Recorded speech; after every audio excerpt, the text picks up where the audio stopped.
Hello students, आज हम पढ़ेंगे 12th क्लास का जो टॉपिक है कि गॉस लॉ की सहायता से कूलाम्स के नियम का निगमन या कूलाम्स के नियम की प्राप्ति, deduction of coulombs law from Gauss theorem या गॉस लॉ।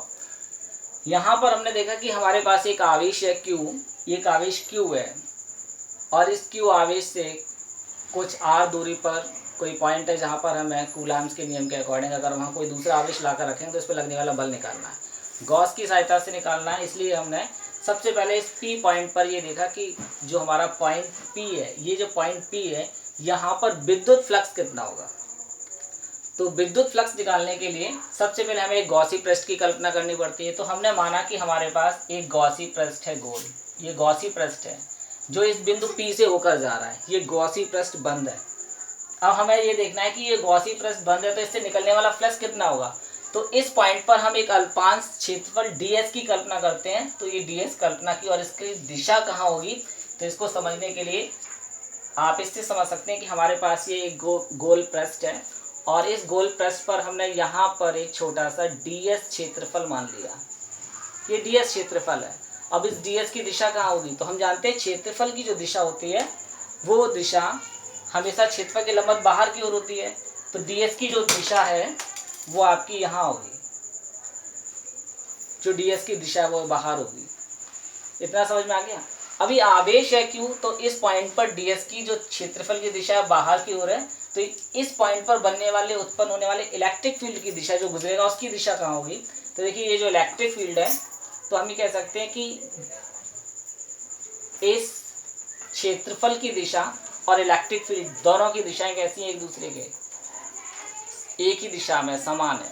तो जब ये समान है तो हम कह सकते हैं कि यहाँ पर थीटा बराबर कितना होगा, थीटा बराबर होगा 0। और जब थीटा 0 होगा तो कॉस 0 का मान कितना होता है 1। तो इस पॉइंट पर अगर हमें फ्लक्स निकालना है तो वो क्या होगा, तो देखिए अल्पांश क्षेत्रफल ds से निकलने वाला विद्युत फ्लक्स कितना होगा। तो डी फाई बराबर इस छोटे से क्षेत्रफल से निकलने वाला फ्लक्स डी फाई बराबर ई डी एस कॉस 0। कॉस 0 की जो वैल्यू होती है वो 1 होती है, तो हमने 1 रख दिया तो केवल ई डी एस मिलेगा। अब हम चाहते हैं कि ये केवल इस ds क्षेत्रफल से निकलने वाला फ्लक्स है डी फाई, लेकिन इसके पूरे पृष्ठ से निकलने वाला फ्लक्स कितना होगा। तो हम इसको इंटीग्रेट करेंगे, तो इसको इंटीग्रेट किया, close integration of D phi बराबर E close integration of E D S cos 0 हमने 1 रख दिया। तो ये डी फाई केवल इस क्षेत्रफल से ds क्षेत्रफल से निकलने वाला फ्लक्स था, लेकिन संपूर्ण पृष्ठ से निकलने वाला फ्लक्स कितना होगा वो हमने लिख दिया फाई। फाई बराबर ई इंटीग्रेशन ऑफ ds। इस छोटे से क्षेत्रफल से निकलने वाला फ्लक्स डी फाई था, पूरे संपूर्ण पृष्ठ से निकलने वाले पृष्ठ के लिए मैं क्षेत्रफल भी संपूर्ण लेना पड़ेगा, तो इस पूरे गोले का संपूर्ण पृष्ठ लेना होगा। तो जब हमने ds का इंटीग्रेशन किया तो वो कितना हुआ 4 पाई आर स्क्वायर, क्योंकि गोले के वक्र पृष्ठ का सूत्र होता है 4 पाई आर स्क्वायर, यानी कि ये पूरा पृष्ठ छोटे छोटे ds क्षेत्रों से मिलकर बना है, तो उनको जोड़ेंगे तो क्या मिल जाएगा 4 पाई आर स्क्वायर मिल जाएगा। ये हमने समीकरण फर्स्ट डाला और गॉस लॉ कहता है कि फाई बराबर क्यू अपॉन एप्सिलॉन नॉट, मतलब ये पूरा अगर बंद पृष्ठ है इसके अंदर आवेश क्यू रखा हुआ है, तो गॉस थ्योरम के अकॉर्डिंग इससे निकलने वाला जो संपूर्ण फ्लक्स होता है वो अंदर रखे हुए आवेश क्यू और 1/एप्सिलॉन नॉट के गुणनफल के बराबर होता है। तो फाई बराबर क्यू अपॉन एप्सिलॉन नॉट, ये गॉस थ्योरम के अकॉर्डिंग है। ये भी इस पूरे वक्र पृष्ठ से निकलने वाला फ्लक्स है और ये फॉर्मूला भी पूरे वक्र पृष्ठ से निकलने वाला विद्युत फ्लक्स है। तो ये दोनों ही फ्लक्स कैसे होंगे बराबर, तो 1 और 2 को हमने बराबर रखा, तो ई 4 पाई आर स्क्वायर बराबर क्यू अपॉन एप्सिलॉन नॉट। अब हमने देखा कि यहाँ से ई कैलकुलेट किया, यहाँ से ई निकालेंगे 4 पाई आर स्क्वायर का भाग लग जाएगा 1/4 पाई एप्सिलॉन क्यू बटे आर स्क्वायर।